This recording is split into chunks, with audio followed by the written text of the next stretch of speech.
You're going to not make everybody happy, but at the end of the day, you got to do what's best for your company. Desperate times, If right? you're like us and you're highly diversified, it takes time to build these skills. It takes time to go through a lot of pain. Well, what's sad is I feel more prepared in my businesses than I do at my home. First and foremost is that, half of our fleet of trucks carries water. Water and freezing temps are not a very good combination. Doing the dirty? Yeah, get some friction going, baby. This just in. Snowmageddon is here. And we're in the Midwest, and we are preparing in every direction possible. So, what better to cover than what are we doing to prepare for these crazy inclement weather situations? Because I don't know about you guys, but I got about 5,000 shit sickles all around Oklahoma, and that's just one part of it. Each one of these portable toilets that we have are filled with about 20 to 25 gallons of water, blue water, mixed with poo-poo. And they're frozen solid like an ice cube. Problem number one. Well, I think you just go to a more broader picture. Doesn't matter if you're in the real estate business or like you're in the service business. They all have, if it's, snow or sleet or tornadoes or hurricanes or tsunamis or whatever, earthquakes, whatever it may be, that some events you can get prepared for because they notify you months in advance or weeks in advance, like a hurricane. A snowstorm like this that we're talking about, 12 to 15 inches in the Midwest, our case, Tulsa, Oklahoma. You're talking about that's not a normal year of snow for us here. No, and it's like I had a feeling this was going to happen, right? Because all the way through December, it was like 60, 70 degrees, and it was just absolutely beautiful. Killed our duck season. That's a fact, right? So ducks matter, right? So at least us over here. So I'm freaking out mentally because not only do I own service companies, I own, and Eric and I own some of it together, I own multifamilies that people live in, and they're hunkered down in the winters. When the winter storm's coming, and if we have pipes break and electricity gets shut off, and snow plowing driveways and snow plowing streets and all this stuff that goes into owning and operating these facilities. We have commercial lease agreements that we're responsible for salting the sidewalks and clearing the parking lot. So there's money to be made, but there's also some challenges that come with it. Yeah, so owning facilities and property is probably going to be you to spend the money on that, and it's going to reduce your net operating income that month. Now, we have developments going. So what does that do? When you're moving dirt and it has snow on it, it extends the construction process and the construction phase of the project. So therefore you're paying interest expense longer because you just can't do anything, right? On the flip side, I'm happy because I own a service company, OFS, and we manage and service a lot of retail centers and Walmarts and a bunch of large projects that we just make an absolute fortune on. So I don't know if you guys have noticed, but I think Josh is just seeming like a little down right now. Okay, I'm gonna need him to pick it up. It's just a lot. It's just a lot. Do you see the wear and tear that's happening right now in front of your eyes? Look at this guy. Well, it's like you win on your service companies servicing the snow.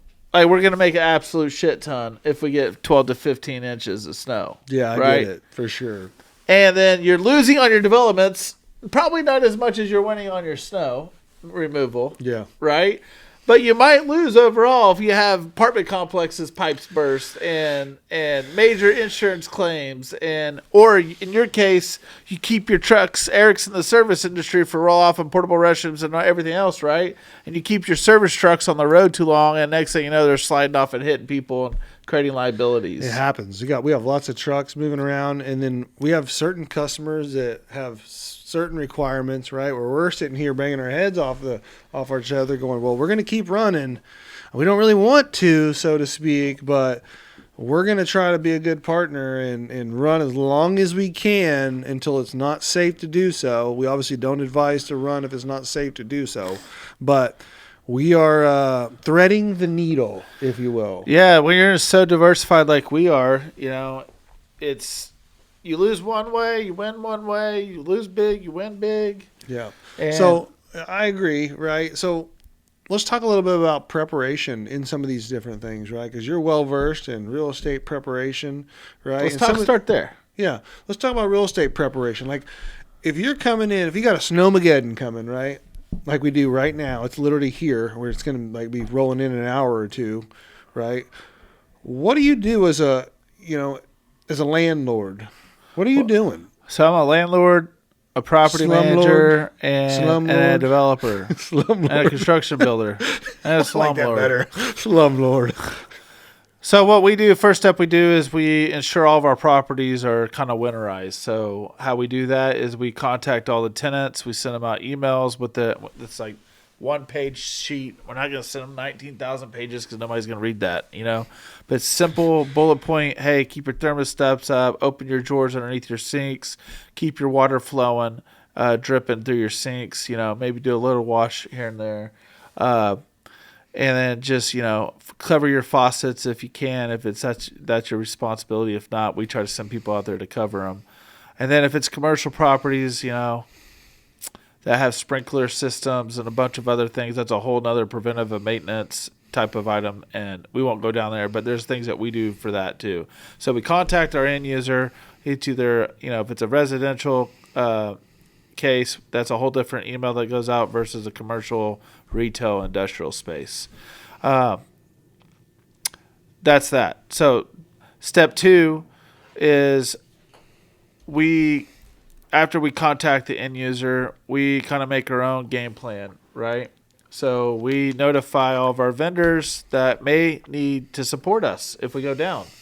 HVAC guys, plumbing people, road clearing people, just anybody that may need to be called out to help us in an emergency situation.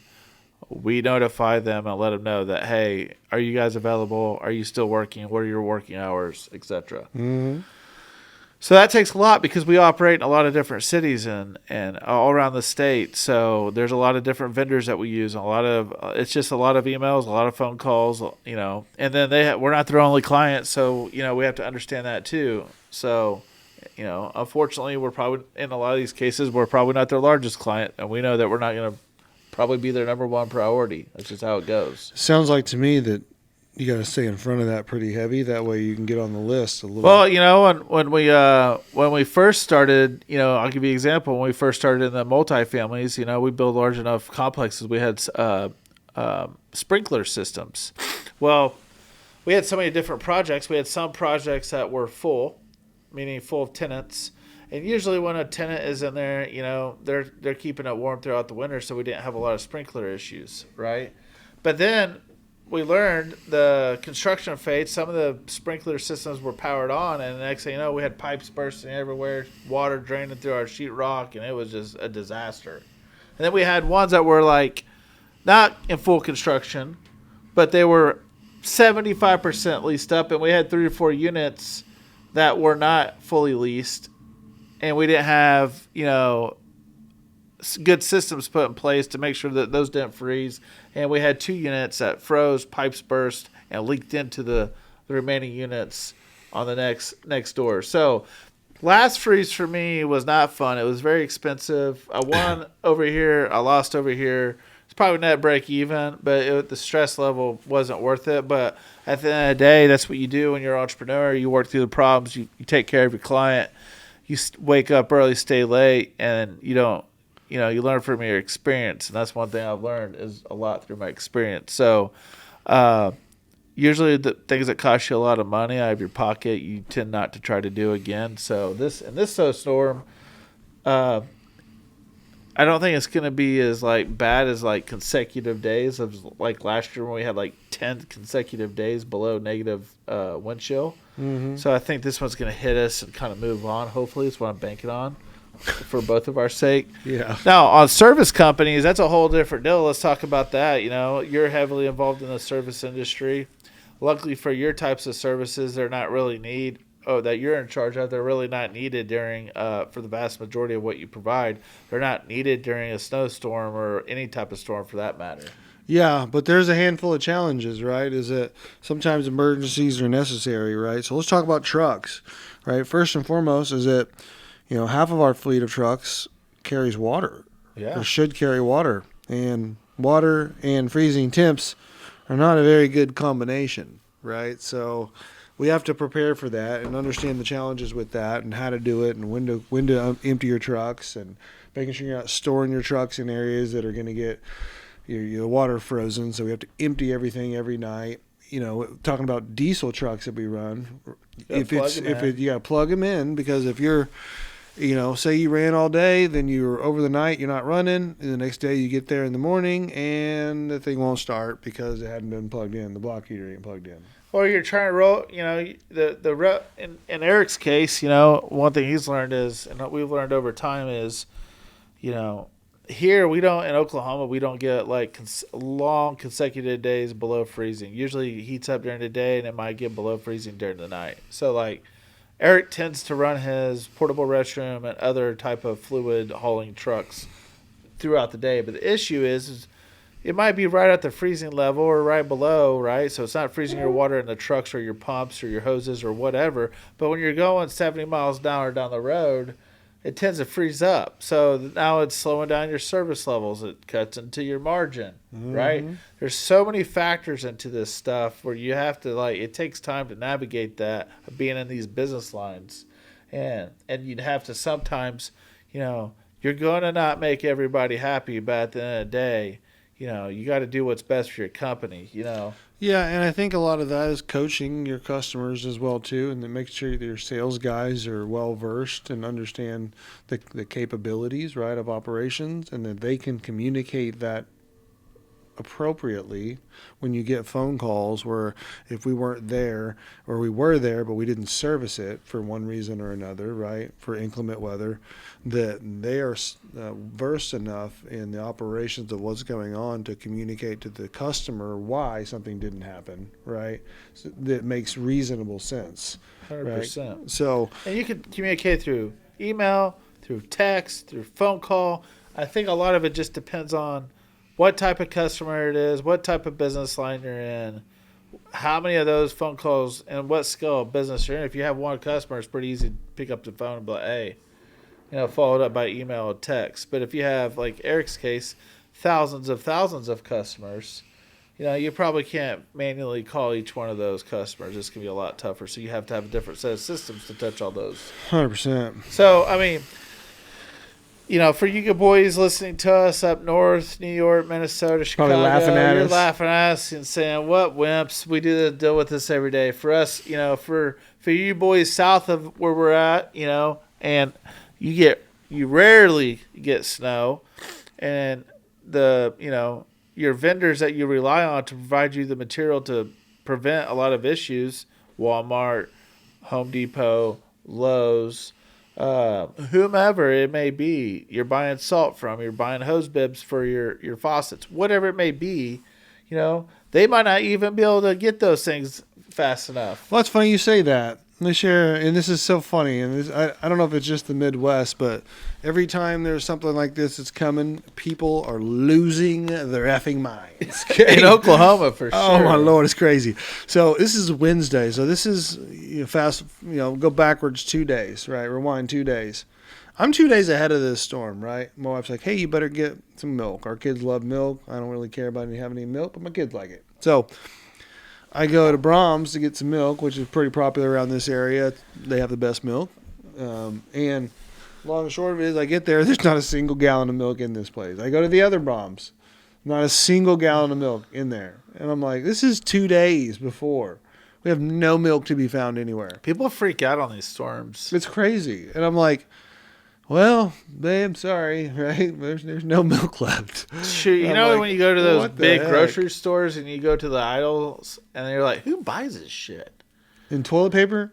Oh, that's gone too. A hurricane, when I went through a hurricane in Florida, every shelf was empty. Even the things that you never know who buys the weird stuff in these stores. Like, how do they, like, who The buys single ply toilet paper. I'm talking about like the weird Chinese stuff and the weird weird things that you would always walk down the aisles and be like, "Who buys this stuff?" It was all gone. Huh. It's like somebody was like walked down the aisle was like, "This is all I got. This is all I got." Yeah. Like even Spam and all that shit was like wiped. Yeah. So, listen. Desperate times. If you're like us and you're highly diversified, it takes time to build these skills. It takes time to go through a lot of pain, so you can minimize it in the future. So that's one positive. We talk about entrepreneurship. We're talking about staying in your lane until you scale up, and then you can diversify. That's where we're at. We're diversified. We have a very diversified portfolio. Even with that, and even being in business for 15, 18 years and having multiple years of experience around us, we still weather issues, right? There's still issues that we have to overcome every single time, right? And it doesn't matter if it's, right now we're talking about snow, but it could be sleet, it could be rain, it could be flooding, it could be whatever. Mm-hmm. Tornadoes. That you get like a 1 hour notice. You know what I mean? We get tornadoes, which are kind of scary. They are scary. So, like, if you're watching this and you own a service business, you own real estate, you're in the construction business, it does not matter. It's probably going to affect you positively, negatively, or not at all in some depending on how prepared you are. Yeah, depending on if you get a little even luck. When you're like, here's this should make you guys feel a little better, brighten your day is. Even people like Josh and I, we've been through a bunch of these, right? Yes. And it seems like every single time there's a wrench, right? Every time. In some way, shape, or form, there's a wrench. And we have vast experience in problems like we're going to have today. in like clockwork, right? Well, you just don't get I don't get the anxiety. Like in this case, we have a very special project going on. We can't mention it here, but it's very special. And it could be a major issue. That's what Eric sees at my face. I'm like, ooh. Yeah. The math ain't mathing. Yeah. Yeah. But if you do perform, and you can perform at a high level under some extreme circumstances, people don't forget that. In our case, we have a special project. In another case that in a business I'm involved in, Walmart does not shut their doors. Urgent cares do not shut their doors. Hospitals do not shut their doors. Those doors stay open. You better have those places non-slippery. Yeah, I mean, everybody wants to sue Walmart, right? So our goal is to have that not happen on behalf of our client, and clean the parking lots and salt the vestibules and the entryways. You know, so I'm excited. I'm nervous. My kids are excited. Yeah. Oh, and then the exciting things, right? So you have, as an entrepreneur, this is one thing you have to juggle. Let's talk about that. That's a great point. Yeah. So, like, you have all this rolling through your head as an entrepreneur. Your mind's never shutting down. And then your wife sends you a deal like, hey, we're just going to watch movies all night and do nothing and go brain dead because that's what your family wants to do. It's a snow day. It's exciting. It's fun. Let's take the UTV out and go snow sled. Let's go find a hill and go down the hill. We have a hill in our neighborhood. I don't know about that one. You got to show me. So there's all these different things that your family's tugging on you, but in your head as an entrepreneur, you're racking through all these risks and all these positives and all these negatives. And so my point is, worrying does not really do anything. If, like in our case, if you have a big snowstorm and it's going to hit us in the next 4 hours, you're probably too late. I love you. There's probably some things that you can do, but you're probably screwed. So I don't know. I'm not prepare better. Yeah, prepare better. But if I feel overall prepared, I'm never as prepared as I want to be. I know I'm going to lose money. I know it's coming my way. I know I'm going to make some money. I know as long as nobody gets hurt, that's one thing that we can't overcome. Right. We can buy new trucks. We can buy new furniture if something catches on fire. Yeah. Right? We can do a lot of things, but we can't replace life, and we don't want to be having to visit somebody in the hospital because we kept them on the road too long, or they decided to make a bad judgment call on their own. So that last thing you were saying, it made me think of something that was kind of funny. You're talking about how, if you're an entrepreneur and you're listening to this, you'll probably appreciate it, but I'm always thinking about where I'm at, right? I'd be sitting at the dinner table and I'm sitting here thinking about some stuff that happened or what I need to do in this next deal. And how many of you guys get this? Your wife's saying something to you and you're just like, you're in a trance thinking about something. Yeah. She's like, are you listening to me? And I'm like, yeah, no, not really. I'm sorry. You know what I mean? And I get that all the time. And I'm like, Oh, anyways, this is what you said earlier about being in a trance, just thinking about it. My wife's thinking about, my kids are thinking about going to have the snow and doing the sledding and everything else. And then having that ability to kind of just disconnect for any period of time is probably good. hey, And it's hard to do. I've literally sat in a movie theater with my eyes open, watching the screen, and did not watch the movie. Yeah. I hear you. It happens to me too. She's like, "How'd you like the movie?" I was like, "Oh, it's great." But I went home. I was like, "I don't even remember what that movie was about." Oh, you're in deep thought. It's like driving down the road for you guys are like thinking about their business, and for me, I have minimal brain cells, so I work them really hard. You got that two just fired away. Yeah, I'm just like, I've got two. I got to use them as much as I can. But for me, it's like, how many times, if you're watching this, have you driven somewhere Oh, I know where you're going with it. and you're like, how did I get here? Yeah. Yeah, got there safe, but you're so focused on another issue. You've been driving for an hour and you're like, holy crap, I'm here? Yeah. Yeah. So, listen, entrepreneurship's not cut out for most people, right? It's stressful. There's a lot of uncertainty. There's a lot of positives if you do it right. In this case, storms created a lot of set of issues where people are going to win, people are going to lose, people are going to really win, and people are going to really lose in these circumstances. A lot of it is experience. A lot of it is how you prepare. A lot of it is the notice that you're giving to prepare, right? Yeah, man. You know, if you have, like us, insurance policies, I always joke around, you know what I mean? Like, if you're a new entrepreneur, you don't read every line because some of our policies are tens of dozens of pages thick. But it's kind of funny how over time you read every line. You know what I mean? And you have people that read the lines for you. So, you know, I'm excited about the storm, to be honest with you, because I always try to look at everything from a positive standpoint. You can tell. You can tell right now. I'm excited because I'm like, I know what's going to hit me because I know what things that we're working through right now. And I'm like, okay, we're going to find some holes in our systems. We're going to find some people that are not willing to go above and beyond. You know, that's a whole nother thing, right? You can have the perfect plan in place and somebody just doesn't show up. Now your plan has a crinkle in it. If you're a small business, you might only have 3, 4, 5 employees. If you're a large business, like we're not large, but we're medium, we have well over 100 employees in just Eric's business alone. You know, you might be counting on 10 or 15 of people to show up, and only 50% of them show up because they can't get to work. It's never. Oh, that has happened. Excuse me. Yeah, I mean, just the other day we had 4 people call in. You know, not because of a snowstorm, because they were just lazy. Now they're fired. But point is, you know, just because your plan is put in place and you think it's ironclad, you know, as an owner, let me give you some advice here. As the owner, you're going to have to roll up your sleeves. You're going to have to get dirty. You're going to have to gap fill. And that gap fill might be using your muscle. It might be using your brain. It might be using your checkbook. It's going to be there, right? It's a fact. You're going to have to fill in the gaps for your team. And on top of what you said, I agree with everything you're saying. The other thing is that when you make plans on things, have a contingency, right? Some of the things that I feel like that we're in right at this second, having a little bit better, we had a contingency, but having a little bit better one probably would have been beneficial. Well, what's sad is I feel more prepared in my businesses than I do at my home. I haven't even thought about winterization of my home, to be honest with you. I didn't start till yesterday. Right. Hence why you were I over helped there. you unload a generator, and I was just sitting there and thinking, I helped my partner unload a generator. I haven't even thought about a generator. Yeah. You know what I mean? Yeah. And I had a cord made so I could plug it in. Yeah. So, like, Yeah. my mind's so, I know that's sad, you know, it is what it is, you know what I mean? Like, I know my family's tough, and I know we can get through it, and I know we have another place that we can go. But on the flip side, you know, I haven't even thought about that. So, like, you still got to balance that, man. You got to balance your family. You got to balance your businesses. You got to balance your personnel. You know, you can't put too much pressure on your people.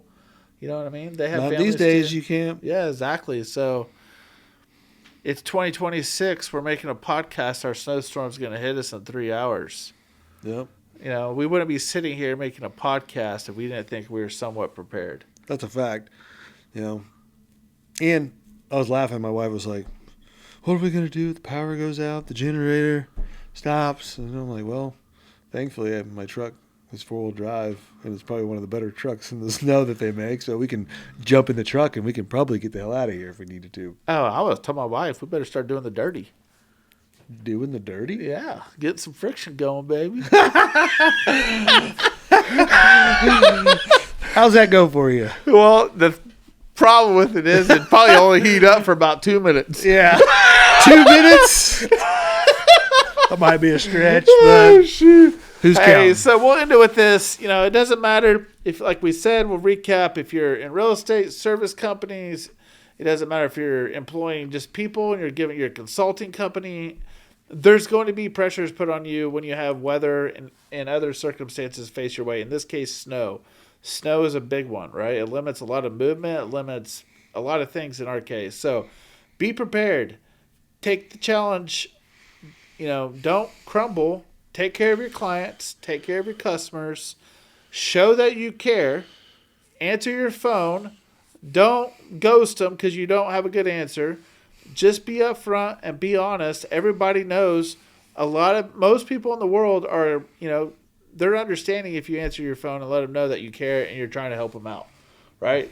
Most people can look out the window and be like, there's 18 inches of snow out here. I have some common sense. I mean, unfortunately, there's nothing you can probably do to help me, but thank you for answering the phone and knowing that, hey, you listen to my needs, you listen to my concerns, and you're going to get to me as soon as you can. So a lot of times how you handle this situation when something doesn't go perfectly, my advice to you is if you own any of these assets, if you manage assets, you manage people, answer your phone, take care of your business, take care of your clients. Let me tell you something, you'll come out ahead at the end. You won't lose. You might gain more clients this way, where a lot of your competitors won't do these simple things. You do them, I promise you, they have worked for me over and over again, and I've seen people not do them, and I see that result, and that's not even an option for me. Mm-hmm. So be safe, stay warm. Have fun too with your family when you can. You know what I mean? We're gonna do that. Mm-hmm. I'm probably gonna put Eric on a sled and try to kill him. Yeah. He's got an enclosed cab UTV too. That's true. I have one of those. So work hard, play hard, right? That's right. And I'll be in the passenger seat, I guess. Well, the craziest thing about this is Eric. You know, and I'll leave it with this. It's kind of funny story. Eric says, because I travel a lot. You know, hence why I always get the comments like, "Where are you at?" I'm either traveling for business or I'm traveling for pleasure. In this case, I'm traveling for pleasure starting Monday. And Eric's was like, you always leave in the most terrible times, like every single I'm like, time I cannot you leave. predict. I had this booked out months in advance. I can't predict that I'm going to go on a mule deer hunt in Mexico on Monday, and there's going to be 13 to 15 inches of snow come in. What are the odds? Where am I going to be at? Hopefully here working. Yeah. I'll be right here working. Grinding away. Hopefully here working. No. Yeah, it's just odd timing, you know? Every single time it's like something pretty major is going on, and then you leave. And then I'm like, I think he's planning this just this way. You know, we talked about movies and you don't watch the movie. We talked about driving. I'm going to be hunting and probably not knowing I'm hunting. Yeah, that's probably a fact. I'm going to be sitting there like, If you're not, I'm going to be starting questioning you. yeah, you know I am. I'm going Yeah. to be a creeper on the cameras and calling everybody 24/7. Don't worry, I got my Starlink. Yeah, I bet you do. Thanks for watching. Bye.